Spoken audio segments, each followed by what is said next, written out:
So hi guys, நான் உங்கள் இந்த பாணி. இன்னைக்கு வந்து the loss of the spirit world புத்தகத்தினுடைய 8வது பகுதி பார்க்க போகிறோம். அதாவது இன்றைக்கி ஒரு அருமையான பதிவாக இருக்குன்னு பாருங்களேன். இன்றைக்கி வந்து அந்த ஆன்மாக்கள் இருக்காங்களே, நம்மளுக்கு இந்த விஷயங்களெல்லாம் சொல்லிட்டு இருக்காங்களா, விஸ்பி அண்ட் ராத்து, அவங்களே நம்மளுக்கு வந்து ஒரு கதை ஒன்று சொல்கிறாங்க. ஆக்சுவலி அது கதையில் நிஜமாக நடந்த ஒரு விஷயம், சுவாரஸ்யமான விஷயம். ஸோ கடைசி வரைக்கும் ஸ்கிப் பண்ணாமல் பொறுமையாக கேளுங்க. ஏன்னா நம்ம இதுக்கு முன்னாடி பார்த்த அந்த பதிவுகளில் இருக்குது பார்த்தீங்களா, அந்த பதிவுகளில் நிறைய பேர்த்துக்கு குழப்பம் அப்படின்னு இருந்தது. அந்த குழப்பங்கள் தீர்வதற்கு இன்றைக்கு உண்டான பதிவு ஒரு ப்ராக்டிக்கலான எக்ஸாம்பிளாக இருக்கும். ஸோ அதனால் ஸ்கிப் பண்ணாமல் கடைசி வரைக்கும் பாருங்கள். நானும் முடிஞ்ச அளவுக்கு ஒரு வாட்சபிள் டைம் ஒரு 14-15 நிமிஷத்துக்குள்ளே முடிக்கிறதுக்கு பார்க்குறேன். சரி, அவங்க எப்படி ஆரம்பிக்கிறாங்க அப்படின்னு சொன்னால், சரி, ஆன்மாக்களுக்கு வந்து உணர்வுகள் இல்லை அப்படின்னு சொல்லிட்டு பொதுவாக மனிதர்கள் மத்தியில் ஒரு எண்ணம் இருக்குது. ஆனால் அது உண்மை கிடையாது. நாங்களும் வந்து இங்கே மேலே ஹையர் லெவலில் இருக்கும் பொழுது தூய்மையான எண்ணங்கள் மட்டும்தான் இருக்கும். அங்கே 100% டோட்டலாக நெகட்டிவ் ஒரு ஃபீல் அப்படிங்கிறதே சுத்தமாக அந்த இடத்துல இருக்கவே இருக்காது. அதாவது எந்த பொறாமை, அந்த எந்த negative emotions, human negative emotions அப்படிங்கிறது அந்த இடத்துல சுத்தமாக இருக்கவே இருக்காது. உடல் ரீதியான தேவைகளோ உடல்னால் உணரக்கூடிய அந்த உணர்வுகளும் அவர்களுக்கு இல்லை. காரணம் என்ன? அவர்களுக்கு உடல் இல்லை. ஸோ எந்த விதமான ஒரு தேவையின் பேரில் எந்த ஒரு நல்ல உணர்வுகளும் வரணும் அப்படிங்கக்கூடிய அவசியம் அவர்களுக்கு இல்லை.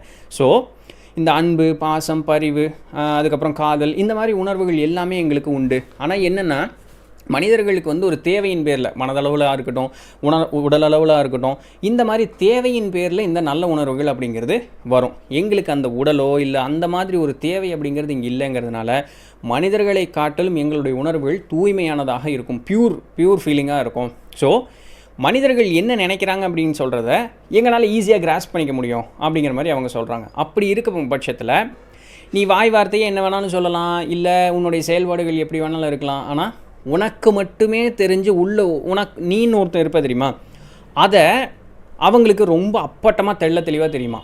இறைவன் வந்து அந்த உனக்குள்ளேன்னு இருக்கக்கூடிய அந்த ஒருத்தனை மட்டும்தான் பார்ப்பா. நீ வாய் வார்த்தை என்ன வேணாலும் பேசலாம், உன்னுடைய செயல்பாடுகள் அப்படிங்கிறது எப்படி வேணாலும் இருக்கலாம். ஆனால் அதெல்லாம் முக்கியம் கிடையாது. இந்த பூமியில் நீ எப்படி வேணாலும் இருந்துட்டு போகலாம், அதெல்லாம் முக்கியம் கிடையாது. உள்ளுர நீ யார் அப்படின்னு ஒரு தன்மை இருக்குது தெரியுங்களா, அது மட்டும்தான் இறைவனுக்கு முக்கியமான ஒரு விஷயம். ஆன்மாக்களுக்கு அது ரொம்ப அப்பட்டமாக தெரியும், நீ யார் என்ன எப்படி அப்படின்னு சொல்லக்கூடியது. அதுதான் ஜட்ஜ்மெண்ட் அப்படிங்கிறது வந்து கடைசியில் இருக்கும். ஸோ நீ நல்லவனா கெட்டவனாங்கிறது தீர்மானம் பண்ணுறது எதுன்னா உன்னுடைய செயல்பாடுகளோ உன்னுடைய எண்ணங்கள் இல்லை, இந்த உள்ளுர நீ யாருன்னு சொல்லக்கூடிய அந்த எண்ணங்கள் இருக்குது பார்த்தியா, அதுதான் தீர்மானம் பண்ணுது. இதை எளிமையாக விளக்குறதுக்கு ஏற்ற மாதிரி ப்ராக்டிக்கலாக நடந்த ஒரு விஷயத்தை நான் உங்களுக்கு சொல்கிறேன் அப்படின்னு சொல்லிட்டு ஒரு சம்பவத்தை ஒன்று சொல்கிறாங்க. இவங்க பாம்பேயில் தான் இருந்தாங்க. So Bhavnagari family. ஸோ இவங்க விஸ்பி ராத்து உயிரோடு இருந்த காலத்தில் அங்கிள் ஜிம்மி அப்படின்னு சொல்லிட்டு ஒருத்தர் இருந்தாராம். இவருடைய பேரை வந்து நாங்கள் அவர் மேலே இருக்கக்கூடிய ஒரு மரியாதையின் காரணமாக மாற்றி சொல்கிறோம் அப்படிங்கிற மாதிரி சொல்கிறாங்க. ஸோ அவருடைய ஆக்சுவல் நேம் அங்கிள் ஜிம்மி கிடையாது. இந்த கதையில் அவர் பேர் அங்கிள் ஜிம்மின்னு சொல்லிட்டாங்க, அவ்வளோதான். சரி, உண்மையான பேர் வேறு என்னமோ. அவர் எதுவும் ரொம்ப பாப்புலரான ஆள் போல். ஸோ அதனால் அவங்க பேர் அவங்க சொல்லலை.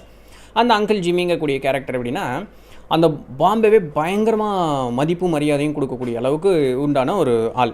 சரிங்களா? ஏன் அப்படின்னு சொன்னால், இந்த முத்து படத்தில் வந்து ரஜினி எப்படி வாரி வாரி வழங்குவார் தெரியுமா, என்ன ஒரு எண்ணமே இல்லாமல் யார் இல்லைன்னு கேட்டால் அப்படி தூக்கி கொடுக்குற அந்த மாதிரி வள்ளல். இந்த இல்லாத குழந்தைகளுக்கு என்ன வேணுமோ, துணிமணியா, படிப்பா, இல்லை நோட்டு புத்தகமா, இல்லை இது சாப்பாடா கொடு, வயசானவங்களுக்கு ஏதாவது ஒன்று பண்ணுமா கொடு. அந்த மனுஷன் வந்து ஒரு தங்கமான மனுஷங்க. இந்த உலகத்தில் நீங்கள் அப்படி ஒரு மனுஷனை பார்க்கவே முடியாது. இப்படி ஒரு பிறப்பு எடுத்ததே வந்து இந்த மக்கள் செஞ்ச புண்ணியம், அந்த மக்கள் மத்தியில் அப்படி ஒரு ஆள் இருக்குது. அப்படிப்பட்ட ஒரு ஆள். அவருக்கு ரொம்ப அழகான ஒரு மனைவி இருப்பாங்களா. ஆனால் என்ன, பயங்கர புத்திசாலி அப்படி இப்படின்னெல்லாம் ஒன்றும் கிடையாது. கணவனுடைய நிழலில் வரக்கூடிய ஒரு பெண், அந்த மாதிரி ஒரு பெண். அவருக்கு குழந்தைகள்லாம் வந்து உண்டு. ஸோ அந்த குழந்தைகள் வந்து எப்படி அப்பா எப்படி அதே மாதிரி இந்த கிளி மாதிரி என்ன சொல்கிறோமோ அது செய்யும். ஸோ அந்த மாதிரி. ஸோ இந்த குழந்தைகளும் ரொம்ப நல்ல குழந்தைகளாகவே இருக்காங்க. பெரிய புத்திசாலின்னு ஒன்றும் கிடையாது. ஆனால் இவங்க சமுதாயத்தில் ரொம்ப மதிப்பு மரியாதையில் உள்ள ஆட்கள் பார்த்திங்களா. அதனால் அவங்களுக்கு படிப்பு அப்படிங்கிறதெல்லாம் ரொம்ப ஈஸி, அப்படி கேஷுவலாக அவங்களுக்கு வந்து முடிஞ்சு போச்சு. படித்தாங்களோ படிக்கலையோ ஆஃபீஸ்லேயே அவங்கள பாஸ் பண்ணி விட்டாங்க. ஸோ அந்த மாதிரி அவங்களுக்கு கேஷுவலாக அது முடிஞ்சு போச்சு. அப்போ என்ன சொன்னாரோ அதே மாதிரி ஒரு தொழில் பார்த்துட்டு அப்படியே அவங்களுடைய வண்டி ஓடிட்டு இருக்கு. மக்கள் வந்து பயங்கர பாராட்டு அப்படி இப்படி தான், இன்க்ளூடிங் இவங்க இந்த பவநகரி ஃபேமிலி கூட. இந்த மாதிரி ஒரு நல்ல மனுஷனை பார்க்கவே முடியாதுங்க. இவங்கெல்லாம் வந்து அப்படியே டக்குன்னு அந்த இறந்தாங்க அப்படின்னு சொன்னால் அடுத்த செகண்டே வந்து இறைவனுடைய பாதத்தில் தான் வந்து அவங்க இருப்பாங்க. அப்படிங்கிற அளவுக்கு ரொம்ப நல்ல ஒரு ஆள் அப்படின்ட்டு. அவருக்கும் ஒரு இறப்பு தன்மை, ஒரு அந்திம காலம்னு ஒன்று வரும் பார்த்திங்களா. ஸோ ஒரு கட்டத்தில் இறக்குறார். அவர் இறக்கும் பொழுது இவங்க விஸ்பி ராத்து வந்து உயிரோடு தான் இருக்காங்க. அப்போ எல்லாரும் அவங்க குடும்பத்துக்கு போய் ஒரு கன்சோல் பண்ணுறாங்க. ஒன்றும் பிரச்சனை இல்லைங்க, அவங்க கண்டிப்பாக இத்தனை புண்ணியம் செஞ்சுருக்காரு, அவர் கண்டிப்பாக ஒரு நல்ல நிலைமைக்கு தான் போயிருப்பார் அப்படின்னு சொல்லிட்டு எல்லாம் கன்சோல் பண்ணிடுறாங்க. சில காலத்துக்குள்ளாகவே வந்து இவங்களும் இறக்குறாங்க. ஸோ 1981 வருஷம் இவங்க 2 பேரும் இறக்குறாங்க. இறந்தோடனே இவங்க இறந்த உடனேயே போகக்கூடிய இடம் எங்கன்னா அந்த ரெல்ம் 6 6வது படி நிலைக்கு தான் போகிறாங்க. போயிட்டு இந்த புதுசாக அந்த இடத்துக்கு போகிறாங்க. ஸோ அந்த இடத்துக்கு கொஞ்சம் எல்லாம் செட்டில் ஆயாச்சு. இவங்க மனசில் ஒரு எண்ணம்மா என்னென்னா, நம்ம அந்த அங்கிள் ஜிம்மி இருந்தார்ல, அவர் வந்து பார்க்கலாமா, இந்த இடத்துல இருப்பாரான்னு பார்க்கலாமா அப்படின்னோடனே, இங்கெல்லாம் எங்கேப்பா இருக்க போகிறாரு, மேலே தான் இருப்பார் போல இருக்குது, இருந்தாலும் கூப்பிட்டு பார்ப்போம் அப்படின்னு சொல்லிட்டு தன்னோட எண்ணங்கள் மூலமாக அங்கிள் ஜிம்மின்னு அந்த பேரை சொல்லி கூப்பிட்டு பார்க்குறாங்க. நாய்க்குட்டி மாதிரி இருக்குல்ல, பேரை சொல்லி கூப்பிட்டு பார்க்குறாங்க. எந்த பதிலும் இல்லை. அப்போ இவங்களுக்கே ஒரு மனசுக்கு வந்துடுறாங்க, அவர் வந்து லெவல் 7க்கு அப்படி இப்படின்லாம் போயிருப்பார்ப்பா, சரி நம்மளோட எண்ணங்கள் வந்து அந்த இடத்துல இது பண்ணி பார்ப்போம் அப்படின்னோடனே இவர்களுடைய எண்ணத்தை வந்து அடுத்த படிநிலைகளுக்கு செலுத்தி போக முடியும்னு பார்த்துருக்கோம் இல்லையா ஏற்கனவே. அடுத்த படிநிலைக்கு செலுத்தி அவங்க வந்து அந்த அங்கிள் ஜிம்மி நீங்கள் இங்கே இருக்கீங்களா, அவங்க கூட பேச முடியுமா அப்படின்னு கேட்கும்போது அங்கேயும் பதில் இல்லை. அப்போ இன்னும் அவங்களுக்கு பயங்கர ஒரு இது, அவர் அதுக்கு மேலே போயிட்டாருப்பா, இனிமேல் அவருக்கு பிறப்பே இல்லை, சாமி கூட ஒன்றாயிட்டார், பெரிய ஆளாயிட்டாருப்பா அப்படின்ட்டு.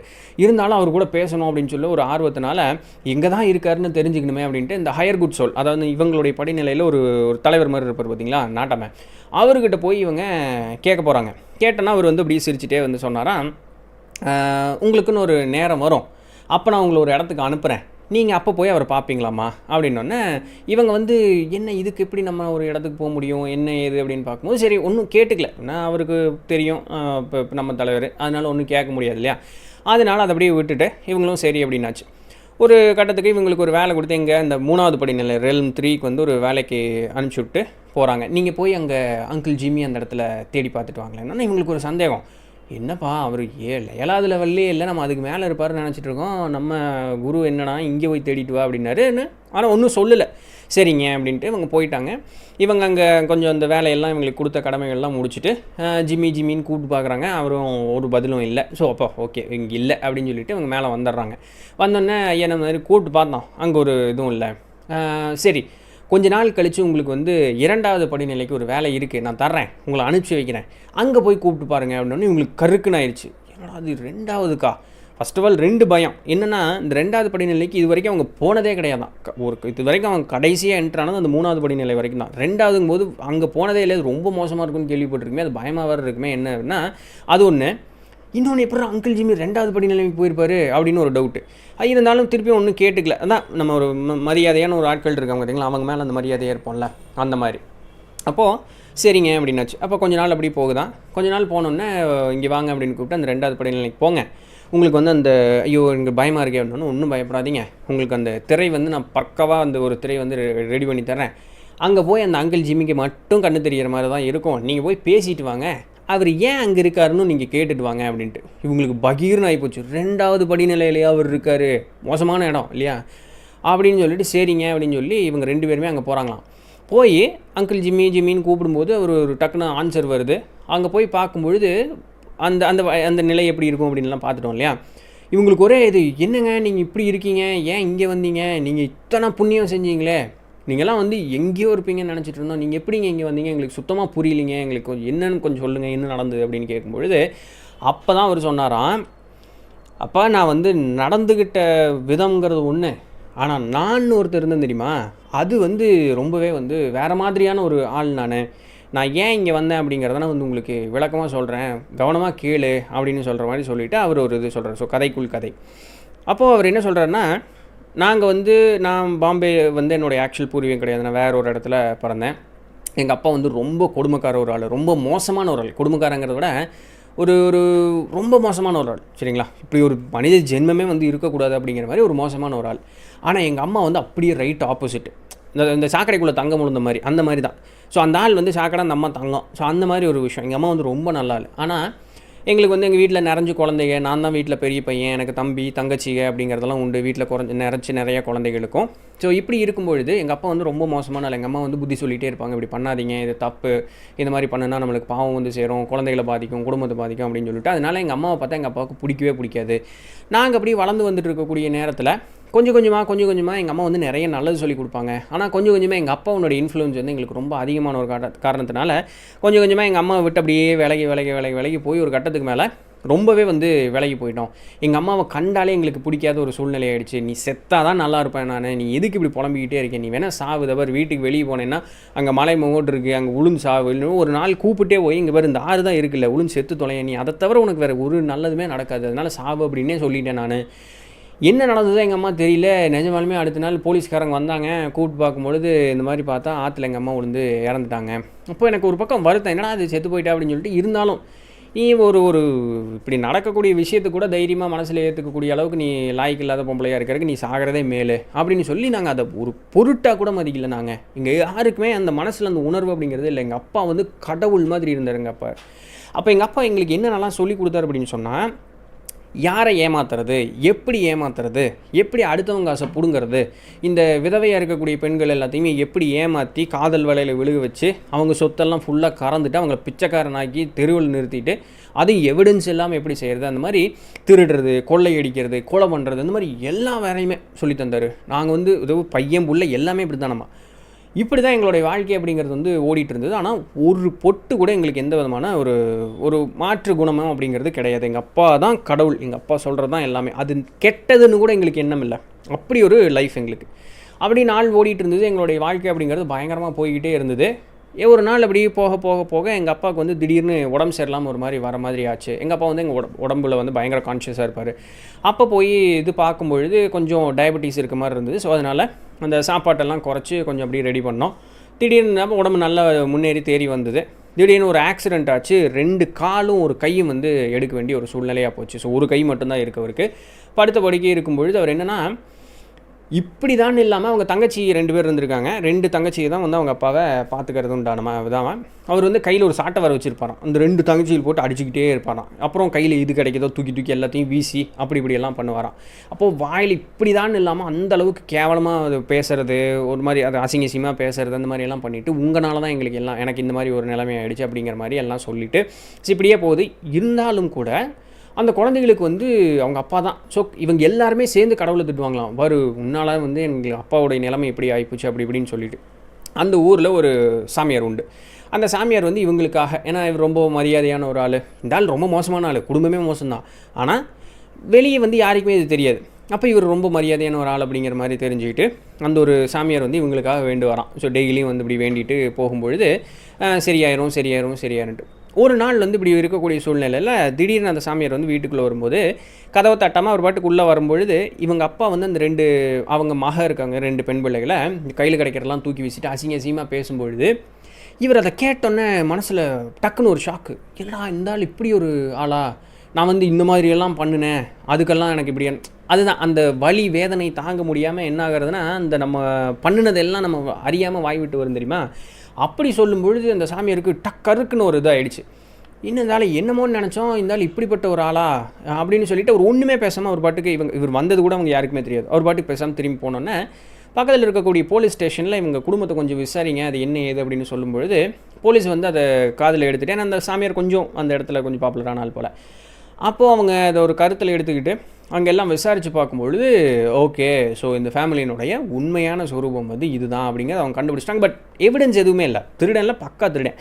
ஸோ அதனால் எவிடன்ஸ் எதுவுமே இல்லை, அவங்களால எது ப்ரொசீடும் பண்ண முடியல. இப்படியே போயிட்டு இருக்கும்பொழுது அந்த சாமியார் என்ன பண்ணுறாருன்னா, ஒரு நாள் வீட்டுக்கு வந்தாராம். வந்தோடனே எல்லாருமே இந்த மாதிரி இப்படி ஆயிடுச்சு, ஏதாவது பண்ணுங்க அப்படின்னோடனே அந்த ரூம்குள்ளே இருக்கக்கூடிய எல்லா பண்ட பாத்திரம் எல்லா பொருளுமே, அந்த ஆள் படுத்துட்டு இருக்கக்கூடிய படுக்கையை தவிர மற்ற எல்லாத்தையுமே வந்து பக்கத்து ரூமில் கொண்டு போய் போடுங்க அப்படின்னு சொல்லிட்டாராம்.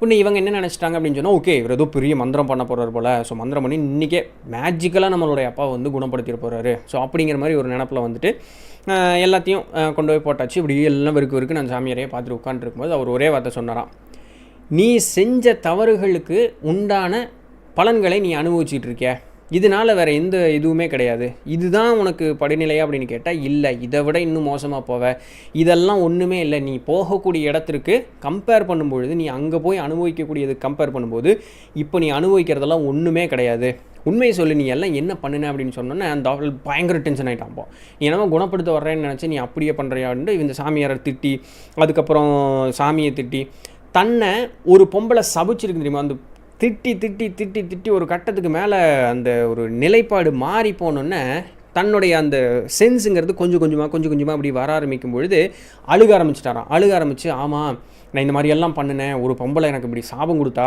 அந்த ஒரு பொம்பளை மட்டும் இல்லை, இந்த மாதிரி நிறைய பேர் எனக்கு சாபம் கொடுத்தாங்க, நான் இப்படி என்ன நிலமையில் இருக்கணும் அந்த நிலமையில தான் இருப்பேன் அப்படிங்கிற மாதிரி எனக்கு சாபம் கொடுத்தாங்க, இதெல்லாம் இப்படி ஆகிப்போச்சு, ஏதாவது பண்ணுங்க அப்படின்னு சொல்லி இது பண்ணோன்னே ஒன்றும் பண்ணுறதுக்கு இல்லை, நீ செஞ்சதுக்கு உண்டான அனுபவிக்கிற, அதனால அனுபவி அப்படின்னு சொன்னோன்னா கரெக்டாக பின்னாடி போலீஸ்காரங்களாம் துப்பாக்கியோடு அப்படி வந்து நின்றுட்டுருக்காங்க. ஆனால் எவிடன்ஸ் இல்லை, இந்த ஆள் தான் சொல்லிகிட்டு இருக்கேன், பட் ஒன்றும் பண்ணுறதுக்கு இல்லை, எல்லாருமே உனக்கு உண்டானது நீ அனுபவிப்பா அப்படின்னு சொல்லிட்டு அவங்க கிளம்பி போயிடுறாங்க. போனோடனே கொஞ்ச நாள் தான், ரொம்ப இதெல்லாம் ஒரு நாள் 2 நாளைக்குள்ளவே அந்த ஆள் அப்படியே மன வருத்தத்துலேயே வந்து அப்படியே இறந்தும் போயிடுறாரு. இறந்ததுக்கப்புறம் என்ன ஆகுது அப்படிங்கிறது தான் பியூட்டி.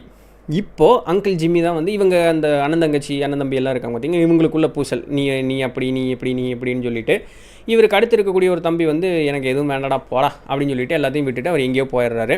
அந்த 2 பெண் பிள்ளைகளும் இன்னொரு தம்பி ஒருத்தர் இருப்பார்னு நினைக்கிறேன். ஸோ அவங்க மட்டும்தான் இருக்காங்க. ஆனால் இந்த அங்கிள் ஜிம்மி இருக்கார் பார்த்தீங்களா, இவர் என்ன பண்ணுறாருனா இருக்கக்கூடிய எல்லா சொத்து பத்தையுமே ஒத்த ரூபா பண்ட பாத்திரம் முதல் கொண்டு விடாமல் அந்த வீட்டையே கம்ப்ளீட்டாக தொடச்சி எடுத்துகிட்டு வந்து இவர் வந்து அந்த இடத்த விட்டு பாம்பேக்கு வந்துடுறார். அப்படி தான் வந்து இவர் பாம்பேக்கு வர்றார். பாம்பேக்கு வரும்போதே இவர் வந்து பணக்காரராக வர்றார். தன்னுடைய தம்பி தங்கச்சி எல்லாம் என்ன ஆனாங்க அப்படின்னு சொல்லிட்டு அவர் கடைசி வரைக்கும் ஒரு பொருட்டாகவே மதிக்கவும் இல்லை, அவர் அதை எடுத்துக்கவுமே இல்லை. இப்படி நான் இங்கே வந்ததுக்கப்புறம் நான் உங்களுக்கு வந்து தான தர்மம் பண்ணி என்னுடைய உருவத்தை வந்து நான் பயங்கரமாக இது பண்ணிட்டேன், உங்கள் முன்னாடி பார்க்கும்பொழுது என்னுடைய உருவம். ஆனால் இப்படியெல்லாம் வந்ததற்கு பிறகும் நான் வழக்கமாக செஞ்சுட்டு இருந்தேன்ல ஒரு வேலை, அந்த மோசமான வேலை, அதை நான் விட்டதே கிடையாது. உங்கள் முன்னாடி இருக்கும்போது என்னுடைய ஒரு உருவம் வேறு, அந்த பாம்பேவை விட்டு வெளியே போயிட்டு என்னுடைய ஆக்சுவல் தொழில் செய்யும் பொழுது என்னுடைய உருவம் வேறு. இப்படி ரெண்டு வாழ்க்கை தான் நான் வந்து வாழ்ந்துட்டு இருந்தேன். என்னுடைய மனைவி மக்களுக்கு கூட நான் இப்படி அப்படிங்கிறது வந்து தெரியவே தெரியாது. நான் என்ன நினச்சிட்டு இருந்தேன் அப்படின்னு சொன்னால், இந்த பாவங்கள் எல்லாமே இந்த புண்ணியத்தின் மூலமாக கழிஞ்சு போயிடும், டேலி ஆகிடும் அப்படிங்கிறதுக்காக தான் இதெல்லாம் பண்ணிகிட்டு இருந்தேன். ஆனால் இறந்ததற்கு பிறகு தான் புரிஞ்சுது, இறைவனுடைய கணக்கே முழுக்க வேறு. நான் இந்த மாதிரி புண்ணியம் செய்கிறேன் அப்படிங்கிறதுக்காக செய்கிறதுனால எந்த விதமான பயனும் இல்லை. நான் உண்மையாலுமே யார் இருந்தனோ அதுக்கு தான் இந்த இடத்துல பதில் கிடைக்கிது அப்படிங்கிறது எனக்கு இறந்ததுக்கப்புறம் தான் புரிஞ்சுது. அதனால் இந்த மாதிரி நான் மோசமாக நடந்த ஒரு காரணத்தினால தான் நீ என்ன புண்ணியம் செஞ்சும் அதற்கு உண்டான பலன் இல்லாமல், யாரெல்லாம் என்னை வந்து வாழ்த்தி சொன்னதுக்கு எதுக்குமே எனக்கு பலன் இல்லாமல் நாங்கிற ஒருத்தர் மோசமாக இருந்த ஒரு காரணத்தினால நான் இங்கே வந்து சேர்ந்தேன், இதுதான் நடந்தது அப்படிங்கிற மாதிரி அவர் சொல்கிறாங்க. அதை கேட்டுட்டு விஸ்பியூராத்தோ அப்படி மேலே வந்துடுறாங்க. ஸோ அவங்க கடைசியாக என்ன சொல்கிறாங்கன்னா, நீ வந்து முழுக்க நீ சுத்தமாக இரு, அவ்வளோதான். உன்னுடைய நீ ஒரு செயல்பாடு வந்து சரியாக இருக்கணும், உன்னுடைய பேச்சு சரியாக இருக்கணும், அந்த டேலி பண்ணிகிட்டே இருக்கணும் அப்படிங்கிறத நினைக்காத. எனக்கு புரியுது, உலகத்தில் வந்து மோசமான ஆன்மாக்கள், நல்ல ஆன்மாக்கள், தீய ஆன்மாக்கள்னு எல்லாமே இருக்குது. மேலே வந்தேன்னா ஓகே அந்த மாதிரி இல்லை, ஆனால் கீழே வந்து எல்லாத்தோடும் சேர்ந்து வாழ்ந்து தான் ஆகணும். அதற்காக அப்போ நீ என்ன பண்ணுவ, நீ முழுக்க 100% நல்லவன உன்னால் வாழ முடியுமான்னு கேட்டால் வாழ முடியாது தான், இல்லைன்னு இல்லை. ஆனால் அதுதான் இங்கே ட்ரைனிங்கே, அதுதான் இந்த பூமியை வந்து ஏன் அதை பள்ளிக்கூடம் அப்படின்னு சொல்கிறாங்கன்னா, நீ முழுக்க எந்த அளவுக்கு நல்லபடியாக வாழ முடியுமோ அந்த அளவுக்கு வாழ்வதற்குண்டான ஒரு பயிற்சி காலம் தான் வந்து இந்த பூமி அப்படின்னு சொல்லக்கூடியது. நீ ஒரு கட்டத்தில் 100% பியூர் சோலாக நீ மாறுவ, ஆனால் அதற்குண்டான முயற்சி அப்படிங்கிறது நீ எடுக்கணும். அப்படி இருக்கும்போது நீ என்ன பண்ணுவ, சரி அப்பப்பா இவன்லாம் மோசமானப்பா, கேட்டகரி போடு, இவெல்லாம் மோசமானவன், இவெல்லாம் தீயமானவன், இவன் எல்லாத்தையும் விட்டு போட்டு அவன் என்னமோ அக்கிரம் பண்ணி சாகட்டும், அதை பற்றி நம்மளுக்கு கவலையே இல்லை. அவன் நம்மளை பாதித்தாலும் அதை பற்றி நம்மளுக்கு கவலை, நம்ம ஓரமாக ஒதுங்கி போய் நம்ம நல்லபடியாக வாழ்ந்துட்டு நம்ம நல்லதை செஞ்சுட்டு போயிடலாமா அப்படிங்கிற ஒரு எண்ணம் உனக்கு வரும்ல. அப்படி வாழலாமான்னு நீ கேட்டேன்னா அதுவும் தவறு. இறைவன் அது உங்கள்கிட்ட எதிர்பார்க்கல. நீ நல்லவன் தான், நீ நல்லவனாக இருந்து யாருக்கு என்ன பயன் இருக்குது? உனக்கு மட்டும் பயனை வச்சு நீ இருக்கிறதுனால ஒரு பயனும் இல்லை. அப்போ உனக்கு என்ன கடமை இருக்குன்னா, உனக்கு 4 நல்லது தெரியுது, இதெல்லாம் கெட்டது அப்படின்னு தெரியுதுன்னா அதை 4 பேர்த்துக்கு எடுத்து, அவன் கேட்கலைங்கிறது முக்கியம் கிடையாது. நீங்கள் வர்றா அது தப்புடா, அதை பண்ணாதடா, 4 பேர்த்துக்கு நல்லதை எடுத்து சொல்லு. இதில் ரொம்ப முக்கியமானது என்னென்னா, அந்த நல்ல படிநிலைகளிலிருந்து இந்த பூமிக்கு வந்து அந்த மோசமான ஆளுகள் தங்க வந்து ஏதாவது பண்ணிடுவாங்களோ அப்படிங்கிற ஒரு பயத்தில் நல்ல படிநிலையில் இருந்தவன் கீழே போயிருப்பான் தெரியுமா, அவனை வந்து ரொம்ப உனக்கு ஐடென்டிஃபை பண்ணுன்னா அவன் உன் கண்ணில் சிக்கிட்டான் அப்படின்னு சொன்னால் அவனை மேலே கொண்டு வர்றதுக்கு வந்து நீ உண்டான முயற்சிகள் எல்லாத்தையுமே செய்யி. இதை தவிர உனக்கு மிகப்பெரிய ஒரு புண்ணியம் வேறு எதுவுமே கிடையாது. கடவுள் பார்த்துட்டே இருப்பார், நீ என்ன பண்ணுற அப்படின்னு சொல்லிட்டு உன்னுடைய சப்கான்ஷியஸ் எல்லாத்துக்குமே உனக்கு வந்து தெரியும். ஏன் ஒரு நல்ல நிலைமையிலேருந்து கீழே விழுந்துட்டானோ அவன் தான் வந்து என்னை யாராவது ஏதாவது காப்பாற்ற மாட்டீங்களாங்கிற ஒரு நிலையில் இருப்பான். அவனை நீ மேல் தூக்கி விடுறதை விட உனக்கு மிகப்பெரிய ஒரு புண்ணியம் கிடையவே கிடையாது. அதனால் ஒரு மோசமானவன் இருக்கான், அவனை பற்றி நம்மளுக்கு கவலை இல்லை, நம்ம நல்லா இருக்கோம் அப்படிங்கிற அந்த எண்ணத்தில் இருக்காதீங்க. இந்த உலகத்தில் உங்களுக்கு ஒரு பொறுப்பு கொடுத்து அனுப்பிச்சி வச்சுருக்காங்க. உங்களுக்கு நல்லது எது கெட்டது எது, எப்படி வாழணும் எப்படி கூடாதுங்கிறது தெரியுது அப்படின்னு சொன்னால் அதை நீ அடுத்தவங்களுக்கு சொல்லி அவங்கள முன்னேற்றுவது தான் உனக்கு மிகப்பெரிய ஒரு கடமையாக இருக்கும். அதை நீ செஞ்சுட்டு நீ மேலே வா. உனக்கு என்ன நடக்குது அப்படிங்கிறத பற்றி நீ கவலைப்படாத. நீ என்ன செய்ய முடியுமோ அதை முடிஞ்ச அளவுக்கு செஞ்சுட்டு வா. உனக்கு உண்டான பதில் அப்படிங்கிறது வந்து மேலே வந்ததுக்கப்புறம் உனக்கு தெரியும். ஸோ அந்த மேலே என்ன நடக்குதுங்கிறத பற்றி நீ யோசிக்காத. நீ செய்கிறத நல்ல காரியங்களாக முடிஞ்ச அளவுக்கு செஞ்சுட்டு, உன்னால் 4 பேர் நல்லா இருக்கணுமா அதற்கு உண்டான வேலையை செஞ்சுட்டு வா. பிரதிபலனை எதிர்பார்க்காத, நல்லது மட்டும் செஞ்சுட்டு வா அப்படின்னு சொல்லி அந்த சாப்டரை முடிக்கிறாங்க. நாளைக்கு என்ன வருது அப்படின்னு சொன்னால், நம்ம மறுபிறப்பு அப்படின்னு ஒன்று எடுக்கிறோம் பார்த்தீங்களா, அது எதற்காக எடுக்கிறோம் அப்படின்னு சொல்லக்கூடிய அந்த ஒரு சாப்டரில் ஆரம்பிக்க போகுது. ஸோ இன்னத்துக்கு உண்டான வீடியோ இது தான். திருப்பி சாரி 15 நிமிஷத்தில் முடிக்கிறேன்னு நினச்சேன். ஸோ 20 நிமிஷம் ஆகிப்போச்சு. நீங்கள் என்ன நினைக்கிறீங்க அப்படின்னு சொல்லிட்டு கீழே கமெண்ட் பண்ணுங்கள். ஏன்னா இது நல்லது கெட்டதுன்னு ஒன்றும் இல்லை, அங்கே என்ன நடக்குதோ அதை வந்து நம்மளுக்கு நிதர்சனமாக அவர்கள் சொல்கிறாங்க. ஸோ இப்படி இருந்து தான் ஆகணும், வேறு வழியில் இப்படி தான் இருந்து ஆகணுங்கிறது நம்மளுக்கு ஒரு கட்டாயமாக போச்சு. ஏன்னா பூமியில் நடக்கக்கூடிய அந்த ஒரு விஷயங்களுக்காக நம்ம இது இப்படி இருக்கிறனால அப்படி இப்படி இருக்கிறனால அப்படின்னு சாக்கு என்ன வேணாலும் சொல்லலாம். இறைவன் அந்த சாக்கள் எதையுமே கேட்குறதா இல்லை. நீ இப்படி தான் இருந்தாலும், இப்படி இருந்தால் தான் நீ வந்து வாழ்க்கையில் முன்னேற முடியாதான், ஆன்ம நிலையில் முன்னேற முடியும் அப்படிங்கிறதுல மாற்று கருத்தே இல்லை. ஸோ அக்செப்ட் பண்ணிக்கிட்டு வாழ்ந்து தான் ஆகணும். அதற்கேற்றார் போல் நம்ம மாறுவதற்கும் தயாராக இருக்கணும். ஸோ இதை சொல்லிவிட்டு இன்றைக்கி உண்டான வீடியோ நான் முடிச்சுக்கிறேன். நாளைக்கு இதனுடைய தொடர்ச்சி பார்ப்போம். அதுவரையும் தொடர்ந்து இணைந்திருங்கள். நான் உங்களுக்கு தண்டபாணி. நன்றி.